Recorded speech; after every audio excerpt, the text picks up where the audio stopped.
सत साहेब सभी को राम राम।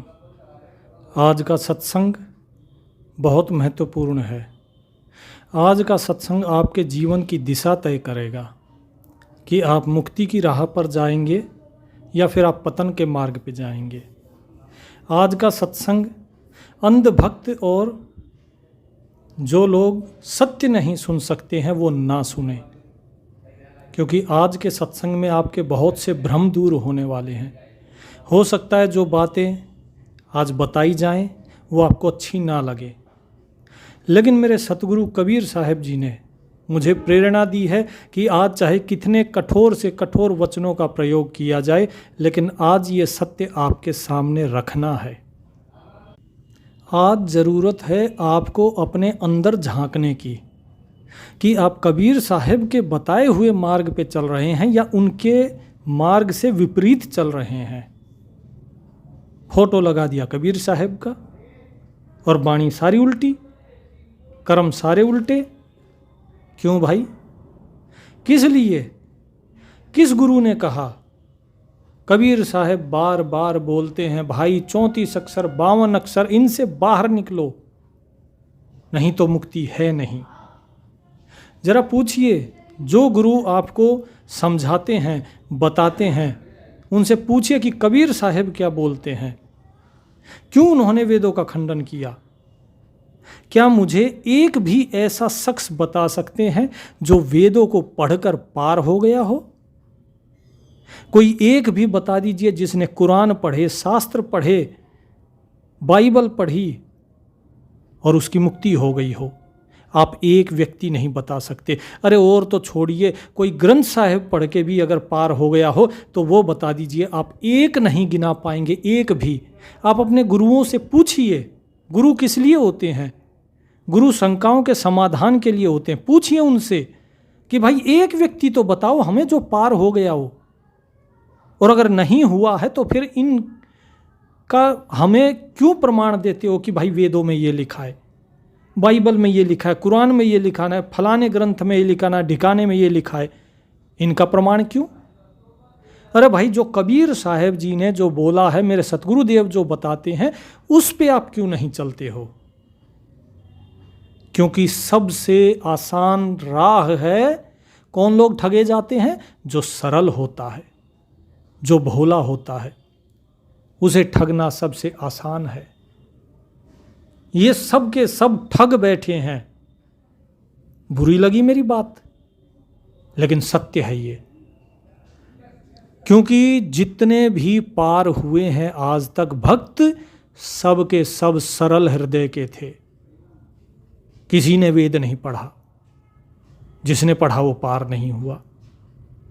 किसी ने पुराण नहीं पढ़े, किसी ने शास्त्र नहीं पढ़े, जिसने पढ़े वो फंसा। बताइए, मीराबाई ने क्या पढ़ा? कबीर साहब ने क्या पढ़ा? गरीबदास महाराज ने क्या पढ़ा? बताइए, क्या नानक जी ने पढ़ा और क्या कृष्ण जी ने पढ़ा, क्या राम जी ने पढ़ा? बताइए। अगर आपको बताया है आपके गुरुओं ने तो बताइए कि इन्होंने कौन से वेद शास्त्र पढ़ के ये पार हुए। पीपा जी, धन्ना जी, प्रहलाद जी, नामा जी, सदना कसाई, और तो छोड़िए गणिका ने भी बताइए कौन से वेद पढ़ लिए। क्या वाल्मीकि जी ने पढ़ा? क्या तुलसीदास जी ने पढ़ा? और अगर नहीं पढ़ा तो आप क्यों पढ़ने में लगे हो भाई?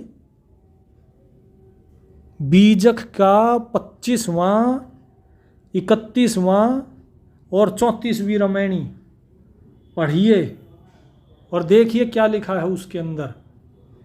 देखिए, कबीर साहब जी ने जो बीजक के अंदर 25वीं रामायणी है उसमें क्या लिख रखा है? 34 अक्षर का यही विशेखा, सहस्रों नाम या ही में देखा, भूल भटक कर नर फिर घट आया, हो अजान फिर सब ही गवाया, खोजहि ब्रह्मा विष्णु शिव शक्ति, अमित लोक खोजहि बहु भक्ति, खोजहि गण गंधर्व मुनि देवा, अनंत लोक खोजहि बहु भैवा, जति सती सब खोजहि मन ही न माने हार, बड़ बड़ जीव न बाचहि कहें कबीर पुकार। क्या बोले? बोले इन 34 अक्षर जो है इसकी विशेषता यही है कि ये हजारों नाम जो है विष्णु के सहस्त्र नाम वगैरह, ये सब कुछ इसी में लिखा है। वेद इन्हीं 34 अक्षरों से बने हैं। अब इनको पढ़ के कौन पाया? अरे परमात्मा को किसी ने नहीं पाया। स्वयं तुलसीदास जी लिखते हैं रामायण के अंदर, वेद का जाका भेद न पाया वेद, निगम हूँ नेति नेति उच्चारा, कि वेद भी परमात्मा का भेद नहीं पा पाए जिन्होंने क्या था, क्या बोला? नेति। नेति, नेति का क्या मतलब हुआ? न इति, कि भाई उसका पार नहीं पाया। इति माने अंत, कि उसका अंत नहीं पा पाए हम, उस परमात्मा को पाया ही नहीं वेदों ने। कबीर साहब भी वही बोल रहे हैं कि भाई उनको ढूंढते ढूंढते इन वेदों में भटक के ये नर जो है फिर घट आया, बार बार जन्म लिया। घट माने इस शरीर के अंदर आया, ये बार बार हो अजान फिर सब ही गवाया। अरे नर तन मिली थी, लेकिन इन वेदों में भटक के उसको गंवा दिया। उस परमात्मा को खोजते खोजते खोजई ब्रह्मा विष्णु शिव शक्ति, अमित लोग खोजई बहु भक्ति, कि भाई ब्रह्मा थक गए, विष्णु शिव शक्ति सब उनको खोज खोज के उस परमात्मा को थक गए। वेद से अगर सब कुछ वेद में लिखा होता तो इनको नहीं मिल जाता। वेद का क्या काम था? माया ने वेदों को दिया किसको? ब्रह्मा को। कैसे? समुद्र मंथन से। वेद में क्या लिखा है कि एक पुरुष है, वो पुरुष जिसने इस संसार को रचाया, वो पुरुष कौन है? जब ये प्रश्न ब्रह्मा ने पूछा तो किसको दिखाया? काल को, कि ये काल वो पुरुष है। तो वेदों में भी उस काल का ही जिक्र है। इस काल ने ही किया सब कुछ, इसके आगे का कुछ है ही नहीं। वेद भी काल की सीमा के अंदर बंधे हैं। गण गंधर्व मुनि जन इन्होंने अनंत लोग खोज लिए बहुत तरीके से, लेकिन नहीं पा पाए उसका पार। और फिर प्रमाण किसका दिया जाता है? वेदों का। जति सती सब खोज ही मन ही न माने हार, मन में हार नहीं मानते हैं, ढूंढने में लगे हैं, लेकिन नहीं मिलेंगे।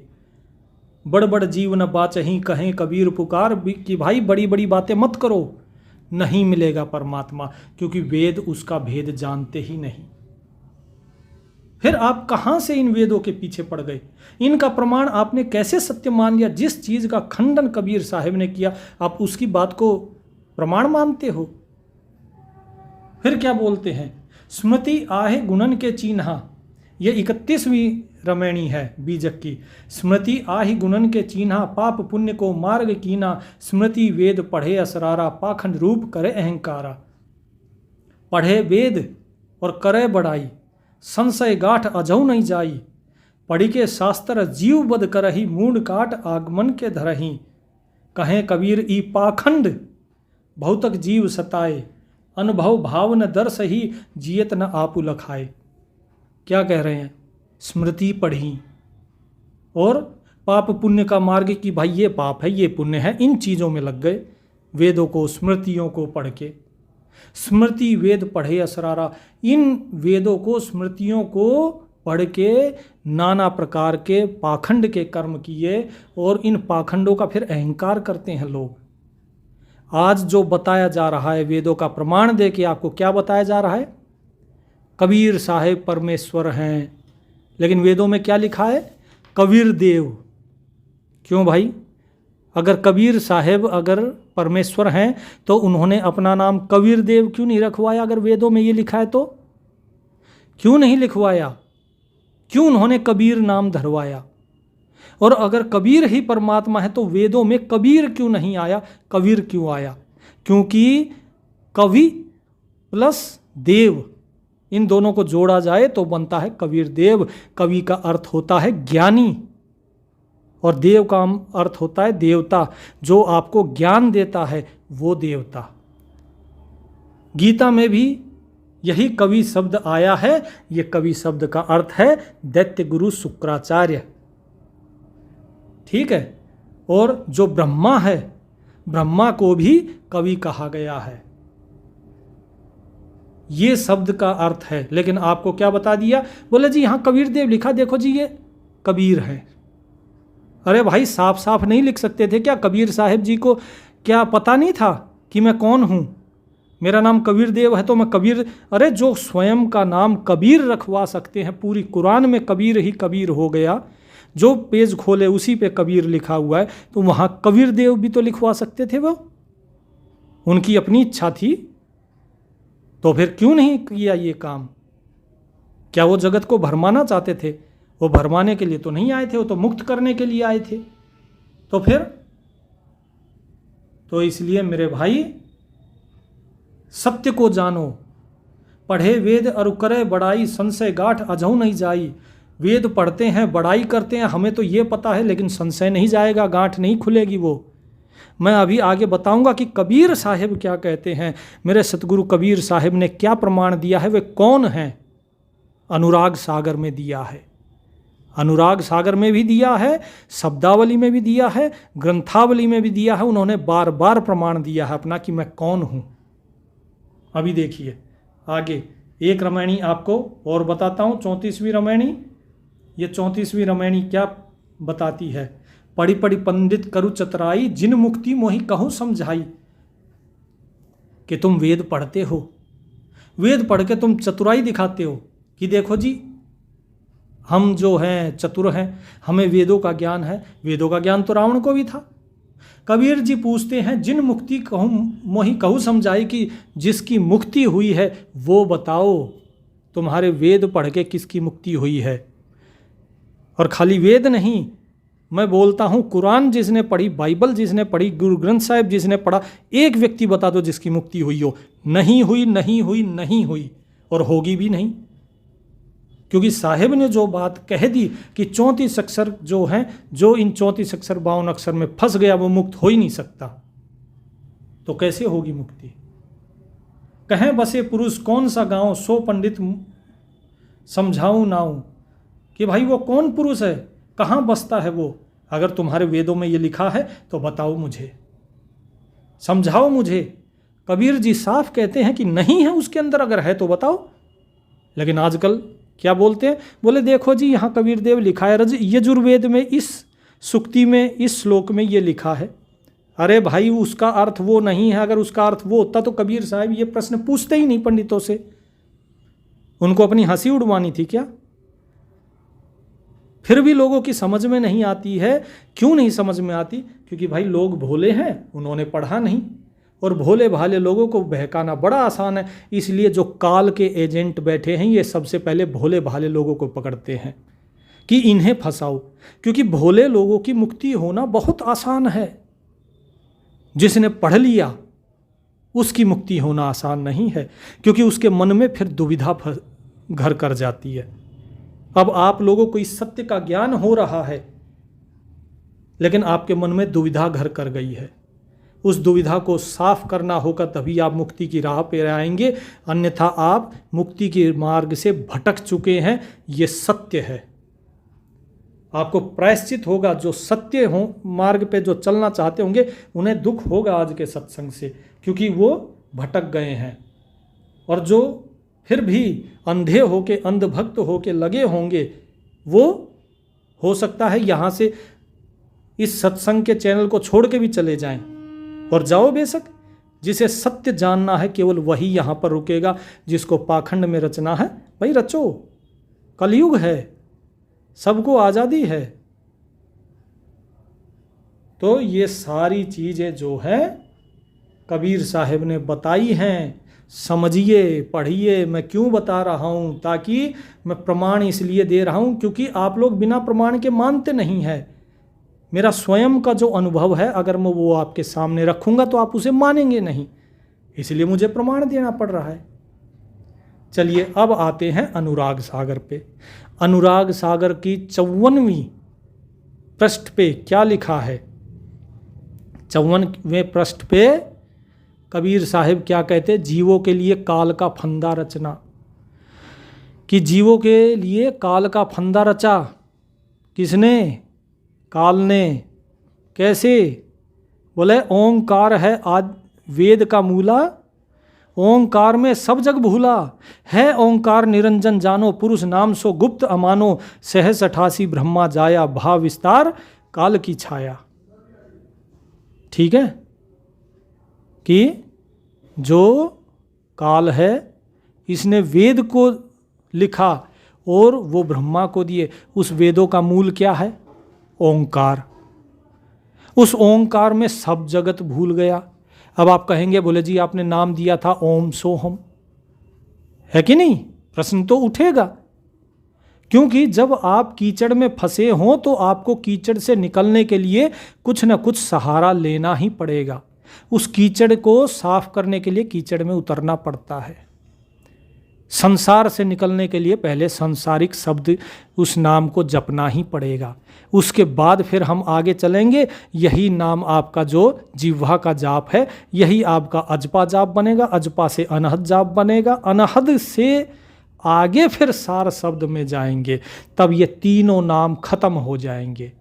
साहिब यही तो कहते हैं, जाप मरे अजपा जपे अजपा मरे, जाप मरे अजपा मरे, अनहद भी मर जाए, सुरत समानी शब्द में ताको काल न खाए। कि ये जो जाप जिह्वा से ले रहे हो ये मर जाएगा। कैसे मर जाएगा? क्योंकि जैसे ही आप आगे बढ़ेंगे ये क्या हो जाएगा? अजपा जाप हो जाएगा। फिर आप जिह्वा से नहीं लोगे तो मर गया। फिर यही अजपा जाप आगे अनहद में जाएगा तो अजपा जाप खत्म हो गया। और जब यही अनहद नाद से जब आगे चलेंगे तो ये सूरत जो है ये उस सार नाम में पहुंच जाएगी। सार नाम जागृत होगा इसके अंदर, फिर ये इस अनहद नाम को छोड़ के सार नाम को जपना शुरू करेगी। वहाँ पे अनहद भी खत्म हो जाता है। इस प्रकार अगर आप नीचे हैं तो सीढ़ी का एक एक पायदान चढ़ के ही ना ऊपर जाएंगे, पहले यहाँ से ऊपर जाने की तैयारी तो कीजिए। इसलिए ओंकार नाम दिया है, ओम सोहम। अब क्या कहते हैं? है ओंकार निरंजन जानो, पुरुष नाम सो गुप्त अमानो। पहले वो जो ओंकार है कौन है? निरंजन। निरंजन कौन? काल को बताया है यहाँ पर। पहले उस काल को वो प्रसन्न होगा, और जब वहाँ तक हम पहुँचेंगे फिर वहाँ सतगुरु बैठा है, फिर वो काल से छुड़ा लेगा। लेकिन अगर पहले ही काल अगर नाराज रहेगा तो जाने देगा? वो हमें भरमाता रहेगा, परेशान करता रहेगा, वो जाने ही नहीं देगा। यही तो उसने फंदा तैयार किया है। क्या कहते हैं? है ओंकार निरंजन जानो, पुरुष नाम सो गुप्त अमानो। वो पुरुष जो है ना, सतपुरुष, उसका नाम तो गुप्त है। सहस 88 ब्रह्मा जाया, भाव विस्तार काल की छाया। 88,000 मुनिजन रच दिए, लेकिन इस काल की छाया में सब फना हो गए, सब फंस गए। ब्रह्मा ते जीव उपजे 12, तिन पुनि कथे बहुत विस्तारा। ब्रह्मा ने इतने जीवों को उपजाया, उन सभी को उन्होंने क्या कथा सुनाई? यही वेदों की स्मृति शास्त्र पुराण बखाना, तामे सकल जीव उलझाना। स्मृतियां बताई, शास्त्र बताए, पुराण बताए, उनमें सारे जीवों को उलझा दिया। यही तो है 34 अक्षर का ज्ञान, जिसे कबीर जी बार बार कहते हैं, मत पढ़ो मत पढ़ो मत पढ़ो। जीवन को ब्रह्मा भटकावा, अखंड निरंजन ध्यान दृढ़ावा। कि भाई जीवों को ब्रह्मा भटकाता है, वेद देकर, पुराण देकर, शास्त्र देकर, स्मृतियां देकर, और ध्यान किसका लगवाता है? अलख निरंजन का। उसी में ध्यान दृढ़ करवाता है। लेकिन कबीर साहब उसी की तो कह रहे हैं कि भाई मत लगो। लेकिन आपको क्या बताया जाता है? बोले जी कबीर परम परमेश्वर इस वेद में प्रमाण है, इस शास्त्र में प्रमाण है। अरे जिन वेदों का खंडन कर दिया कबीर जी ने, उसी का प्रमाण दे रहे हो हमें। भोले भाले लोग फंस गए। अब साहिब जी की प्रेरणा से मेरा कर्म यही है कि भाई मैं सत्य को सामने रखूं। अगर लोग समझ सकते हैं तो बढ़िया है, और अगर नहीं समझ सके तो भाई फिर तो दया के पात्र हैं। आगे क्या कहते हैं? वेद मते सब जीव भरमाने, सत्य पुरुष को मरम न जाने। निरंकार कस कीन तमाशा, सो चरित्र बूझो धर्मदासा। कि वेद का मत तो सब देते हैं, और इन वेदों ने ही जीव को भरमा दिया, और सत्य पुरुष का मर्म नहीं जाना। जब वेदों को ही नहीं पता तो बताएंगे क्या? तो भटक गए सब। ये तमाशा किया है काल ने। अब वो जो तमाशा किया उसको सुनो। धर्मदास जी को बताते हैं कि सुनो धर्मदास साहब, इसके आगे 56वें पृष्ठ पे क्या बताते हैं, जीव ही जारे कष्ट दिखावे, तब फिर ले 84 नावे, ता पीछे योनिन भरमावे, यही विधि नाना कष्ट दिखावे, बहुविधि जीवन कीन पुकारा, काल देत है कष्ट अपारा। कि ये काल जो है ये बहुत अपार कष्ट दे रहा है, ये जीवों को कष्ट देता है और बार बार 84 के चक्कर कटवाता रहता है, बार बार योनियों में भरमाता रहता है। पुनरपि जननम पुनरपि मरणम पुनरपि जननी जठरे शयनम, एह संसारे बहु दुस्तारे, कृपया पारे पाही मुरारे। बार बार जन्म लेना, बार बार मरना, बार बार माता के गर्भ में उस नरक की यातना सहना, बोले बहुत कष्टदायी है ये संसार, हे प्रभु मुझे यहाँ से पार निकालो। क्या कहते हैं, जीव पुकार करते हैं कि ये काल अपार कष्ट दे रहा है, हमें बचाइए। तप्त शिला पे कष्ट पा रहा है जीव, और जब ये जीव तड़पता है फिर ये क्या गुहार करता है, बोले हे प्रभु मुझे बचाओ, नहीं तो उठा लो मुझे, अब ये कष्ट नहीं सहा जाता। तो कबीर साहब सतपुरुष की आज्ञा से उन्हें छुड़ाने के लिए आते हैं। ये सतपुरुष कौन हैं? कबीर साहब जिनकी आज्ञा से आ रहे हैं। और अगर कबीर साहब सतपुरुष की आज्ञा से आ रहे हैं तो इसका अर्थ था कि कबीर साहब सतपुरुष नहीं हैं। तो कौन है कबीर साहब? सुनिए, यम कर कष्ट सहो नहीं जाई, हे गुरु ज्ञानी होहु सहाई। कौन है कबीर साहब? ज्ञानी। कौन है ज्ञानी? जो मैंने बताए हैं परमात्मा के 16 पुत्र, उनमें जो दूसरे स्थान पे जो पुत्र हैं वो है ज्ञानी। परमात्मा की ज्ञान रूपी कला है कबीर साहब। जो मेरे सतगुरु जी हैं, कौन है? परमात्मा की दूसरी कला, जिनका नाम है ज्ञानी। अब क्या कहते हैं सतपुरुष और कबीर साहब क्या बताते हैं? जब देख जीवन को विकल अति दया पुरुष जनाइया, दया निधि सतपुरुष साहिब तबै मोहि बुलाइया। अब यहाँ सुनिए, और कबीर साहब साफ साफ इशारा कर रहे हैं कि भाई जब जीवों को बहुत अति दारुण दशा में देखा तो दया उत्पन्न हुई पुरुष के हृदय में।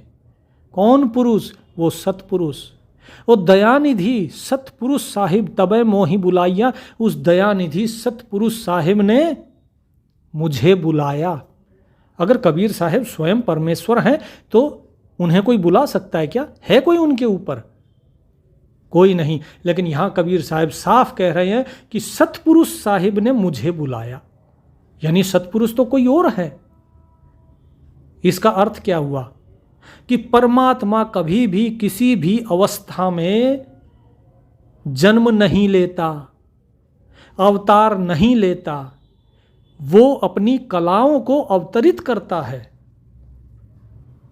वो स्वयं कभी भी जन्म नहीं लेता है, यही सत्य है। परमात्मा कभी काल के फंदे में नहीं आ सकता। जो काल परमात्मा के अधीन है, परमात्मा उसके देश में कैसे आ सकता है? क्योंकि काल स्वयं उसके अधीन है। तो इसलिए याद रखिए, परमात्मा स्वयं कभी जन्म नहीं लेता है। और यहाँ पे और क्या बोला? कहें मोहि समझाए बहुविधि जीव जाय चितावहूँ, तुम दरस देते हो जीव शीतल जाय तपन बुझायहूँ। कि उस सतपुरुष साहिब ने मुझे क्या समझाया कि जाओ जीवों को चेताओ, वे भूल गए हैं, वो मुझे भूल गए हैं, उनको जाओ चेताओ उन्हें कि वो जीव शरीर नहीं है, वे मेरा अंश है, मेरा अंग हैं, वे वो सोहंग हैं। तुम दरस देते हो जीव शीतल, तुम दर्शन दो, तुम्हारा दर्शन पाकर वो जीव शीतल हो जाएंगे। जाए तपन बुझाया हो, और उनकी तपन शांत होगी, जाओ उनकी तपन को बुझाओ। आगे क्या कहते हैं कबीर साहब? आज्ञा लीन्हा मान पुरुष सिखापन शीस धर, ता क्षण कीन पयान शीस नाय सतपुरुष कहें, कि मैंने उन सतपुरुष की आज्ञा मानकर उन्होंने जो भी मुझे पढ़ाया सिखाया वो मैंने अपनी शीस पर रखा, शीस धर, और तुरंत मैंने सतपुरुष को अपना शीस नवा के प्रणाम करके तुरंत की तुरंत मैंने प्रस्थान किया। किसके लिए? पृथ्वी लोक के लिए। तो कबीर साहब साफ साफ बता रहे हैं कि भाई मैं कौन हूँ? मैं ज्ञानी हूँ, ठीक है। मैं उस परमात्मा की ज्ञान रूपी कला हूँ, वो सतपुरुष है उसकी कला हूँ मैं। कौन? ज्ञानी हूँ मैं, और ज्ञान बांटने में आया, लोगों को चेताने आया। अब मुझे ये बताइए, आप लोगों के पास विवेक है? आप खुद सोचिए, यदि कबीर साहब और सतपुरुष एक ही हैं तो क्या बुलाने की ज़रूरत है क्या किसी को? हम बुलाते दूसरे को हैं, ना कि स्वयं को। और कबीर साहब बिल्कुल साफ साफ कह रहे हैं कि भाई सतपुरुष साहब मुझे बुलाया उन्होंने। कबीर साहब की कहानी, कबीर साहब की जुबानी आपको यहाँ पे सीधा सीधा बता दी है मैंने। अब भी अगर आप लोगों को वेदों के प्रमाण ही मानने हैं, स्मृतियाँ ही माननी है, तो भाई फिर मैं कुछ नहीं कर सकता। जितने ढोंग पाखंड, आजकल एक और चला हुआ है ज्ञान गंगा पुस्तक, सब जगह पुस्तक सेवा पुस्तक सेवा। भाई अगर आप बांट रहे हैं तो बंद कर दीजिए, क्योंकि उसके अंदर बहुत झूठ और पाखंड है। मैं स्पष्ट रूप से कह रहा हूँ, बहुत झूठ और पाखंड है उसके अंदर। हालांकि कुछ बातें सच भी हैं, ऐसा नहीं है सारी गलत हैं। और ऐसे गुरुओं से बचिए जो आपको भरमा रहे हैं। आप भोले भाले आदमी हैं, आपने पढ़ा नहीं, ना ग्रंथ साहिब पढ़े, ना आपने जो वेद पढ़े हैं, ना आपने कुरान पढ़ी, ना आपने गीता पढ़ी पूरी। और जहाँ तक मुझे लग रहा है जो लोग बांट रहे हैं पुस्तक, उन्होंने अनुराग सागर तो कभी पढ़ा ही नहीं, बीजक कभी पढ़ा ही नहीं। अगर पढ़ा होता तो वो पहले प्रश्न उन्हीं के होते कि जी कबीर साहब तो कहते हैं कि सतपुरुष कोई और है और मैं ज्ञानी हूँ, और आप बोल रहे हो कि कबीर साहब ही परमेश्वर हैं, लेकिन परमेश्वर तो कोई और है। वो स्वयं इस चीज़ को प्रश्न करते, लेकिन उन्होंने प्रश्न नहीं किया। इसका अर्थ क्या है? या तो वो अज्ञानी हैं, भोले हैं, और या फिर वे अंधभक्त हैं। तो भाई यदि आपको अब भी अगर शंका है तो स्वयं जाइए, स्वयं पढ़िए और स्वयं जानिए कि कबीर साहब ने क्या कहा है। और रही बात इन 34 अक्षर 52 अक्षरों के इस ज्ञान की, तो पढ़ो। अगर आपको इस संसार में भ्रमना है और इन्हीं पाखंडी गुरुओं के पीछे अगर भागना है तो भागो, जीवन आपका है। कहीं राम रहीम है, कहीं रामपाल है, कहीं आसाराम है, ये जितने राम है सब जेल के अंदर हैं। अब इन्हीं की अगर आपको तारीफ करनी है तो जाओ। आसाराम बापू भी जेल में गए थे, बोले जी। महात्मा गांधी भी जेल में गए थे तो बाहर भी आए थे, क्यों नहीं आए वे बाहर? और भी जेलों में है, बहुत से बाबा जेलों में है। तो इसीलिए पाखंड का साथ छोड़िए, क्योंकि जो लोग पाखंड फैलाएंगे, परमात्मा कभी भी उनके अहंकार को सहन नहीं करेगा। जाका नाम है गर्भ प्रहारी, सो कस सकही गर्भ सहारी। अरे जिस परमात्मा का नाम गर्भ प्रहारी है, वो किसी के अहंकार को कैसे सहन कर सकता है? जो स्वयं ये कहे मैं कबीर का अवतार हूं। अब आजकल क्या बोलते हैं? भगवान रामपाल। भाई भगवान कहाँ से हो गए? तो थोड़ा सा समझिए, ठीक है। कबीर साहब ने इसीलिए बोला था, फूटी आंख विवेक की लखे न संत असंत, जाके संग 10-20 है ताका नाम महंत। जिसके पीछे आपको 10-20 लोग दिख जाते हैं, उसी को आप महंत समझ लेते, बोले वो हो बहुत बड़े ज्ञानी है। विवेक दिया है परमात्मा ने, 4 खानियां बनाई हैं, और इन 4 खानियों में मनुष्य आता है पिंडज योनि में। लेकिन फर्क सिर्फ इतना है कि हम बाकी 4 खानियां 4 तत्व से बनी, मनुष्य 5वां तत्व एक और है, आकाश। और इस आकाश तत्व के कारण ही मनुष्य के अंदर विवेक है और मनुष्य मुक्ति प्राप्त कर सकता है। और यदि आप उस विवेक का इस्तेमाल नहीं कर सकते हैं तो मुक्ति पाने के अधिकारी आप नहीं हैं। इतना ही नहीं, इसके आगे और भी कई चीज़ें बताई गई हैं ज्ञान गंगा पुस्तक में। जैसे क्या कहते हैं कि परमात्मा राजा के समान दर्शनीय है। उसका अर्थ क्या है? बोले वेदों में दिया है। फिर से वही वेदों का प्रमाण। अरे परमात्मा राजा के समान दर्शनीय ही, इसका अर्थ ये है कि जिस प्रकार प्रजा राजा को प्रणाम करती है, इसी प्रकार उस परमात्मा को भी अपना राजा जानो और उसे ही प्रणाम करो, उसी की ही स्तुति करो, उसी की ही विनती करो, ये बोला गया है। ना कि इसका अर्थ ये हुआ कि और परमात्मा जो है वो सह शरीर है। लेकिन क्या लिख दिया? बोले वो सह शरीर है। अरे भाई कहाँ लिखा है सह शरीर है? एक जगह भी कहीं पर भी नहीं लिखा है कि परमात्मा सह शरीर है। साहेब क्या कहते हैं कबीर साहेब? कबीर साहेब जो है कहते हैं, राम रहीम करीम केशव अलह पुरुष अविनाशी, मैं समरथ का सेवक हूं जो काटे जम की फांसी। यहां तो कबीर साहब ने अपने बारे में बताया है कि भाई मैं उस समरथ का सेवक हूं। समरथ कौन है? वो परमात्मा। चाहे उसे राम कहो, चाहे रहीम कहो, करीम कहो, कृष्ण कहो, अल्लाह कहो, चाहे अविनाशी पुरुष कहो। बोले मैं उसका सेवक हूं। सेवक जो किस लिए आया है? यहाँ पे जम की फांसी काटने के लिए आया है, परमात्मा के आदेश से, उस सत्पुरुष के आदेश से। इसके बाद जो सह शरीर वाली बात है उसका भी खंडन यहाँ कबीर साहब कर रहे हैं। क्या कहते हैं? सुंदर श्याम शरीर न जाके अवगत पुरुष विदेही, सुख का सागर रतन अमोली है सो सुरत स्नेही।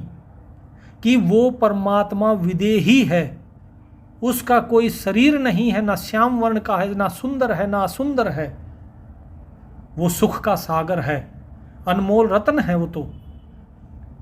और वो सुरत स्नेही, क्या लिखा है सो सुरत स्नेही, कि वो इस सूरत से प्रेम करने वाला है, इससे स्नेह करने वाला है।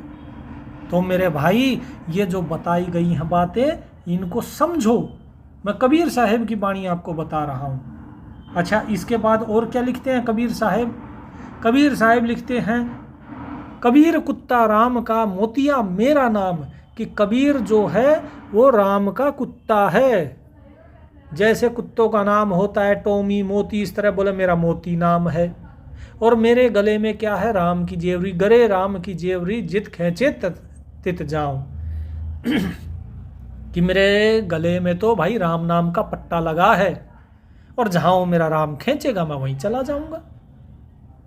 तो करे तो बाहरू, दूर दूर करे सो जाओ, जो राखे त्यों ही रहूं, जो देवे सो खाऊं। कि भाई अगर तो करता है तो मैं आ जाता हूं। जैसे कुत्ते को बुलाते ना तो करके, तो जब मेरा मालिक मुझे बुलाता है तो मैं आता हूं, और जब सत्पुरुष कहता है कि जा तो मैं चला जाता हूं। वो जैसे रखता है मैं वैसे रहता हूं, जो वो मुझे देता है मैं वो खाता हूं। कबीर साहब सब कुछ तो बता रहे हैं। मेरा मुझ में कुछ नहीं, जो कुछ है सो तेरा, तेरा तुझको सौंपता क्या लागे है मेरा। कि मेरे मालिक जो कुछ है तेरा ही है, हे सत्पुरुष साहेब तेरा ही है, और सब कुछ तेरा तुझे ही सौंप रहा हूं, इसमें मेरा क्या लग रहा है? अरे मेरा जब कुछ है ही नहीं तो लगेगा क्या? तो कबीर साहब यहाँ पे साफ साफ कर रहे हैं कि भाई मैं नहीं हूं सत्पुरुष, मैं सेवक हूं। मेरा नाम ज्ञानी है। मैंने आपको अनुराग सागर का उदाहरण दे दिया, मैंने आपको बीजक का उदाहरण दे दिया, मैंने आपको ग्रंथ साहिब जी का उदाहरण दे दिया जो कबीर साहब जी की वाणी है। इसके अलावा और भी ढेर सारी वाणियाँ हैं, लेकिन हर एक चीज़ का उदाहरण मैं यहाँ नहीं दे सकता। आप स्वयं पढ़िए, जिसे विश्वास है वो इतने में भी मान जाएंगे, और जिसे नहीं विश्वास है वो सारी उम्र भी पढ़ते रहेंगे तो नहीं मानेंगे। तो ये आपके एक एक प्रश्न का आज तक जो भी आपके मन में दुविधा थी उनका मैंने बता दिया आपको। अब इसके आगे आपको अगर अब भी दुविधा है, भाई मैं कुछ नहीं कर सकता। अगर आप कहते हैं नहीं जी हम तो अंधभक्त बनेंगे, जो हमें बता दिया हम तो वही मानेंगे, तो बने रहो, मेरा कुछ थोड़ी जाता है। मैं 1.25 लाख की नौकरी छोड़ के अगर आप लोगों को YouTube पे अगर बता रहा हूँ ये चीज़ें, क्यों बता रहा हूँ? इसलिए बता रहा हूँ क्योंकि मेरे साहिब ने प्रेरणा दी। कि भाई तेरे बुढ़ापे तक का मैंने इंतजाम कर दिया, तुझे पेंशन मिलेगी, तेरे बच्चों को भी कोई कष्ट नहीं होगा, लेकिन अब तेरा कार्य है कि जो मेरे नाम पे पाखंड चलाए जा रहे हैं जीवों को उसके बारे में बताओ कि ये पाखंड हैं, उनको सही रास्ता दिखाओ, जो चीज़ें मैंने बताई हैं उसका सही भाव क्या है, उस ज्ञान का सही स्वरूप क्या है, ये जन जन तक पहुंचाओ। इसलिए मैं सत्संग में ये सारी चीज़ें आपको बता रहा हूं। अगर मुझे जनता इकट्ठी करनी होगी तो मैं भी जो लोगों को अच्छा लगेगा वो परोस दूंगा, लेकिन मुझे नहीं चाहिए। मुझे चाहिए वे लोग जो सत्य सुनना चाहते हैं, वे लोग जो सत्य का आचरण करना चाहते हैं, ना कि अंधभक्त। और यदि मेरा ये जो सत्संग है ये किसी एक जीव के भी अगर काम आ गया तो मैं अपने को धन्य समझूंगा कि साहिब ने मुझे जो कार्य दिया मैं उसमें चाहे पूरी तरीके से सफल ना हुआ, लेकिन कुछ तो उसमें मैंने योगदान दिया। अब आगे इच्छा आपकी है, आपको क्या करना है क्या नहीं, इस सत्य को मानना है या नहीं मानना है। सत साहिब।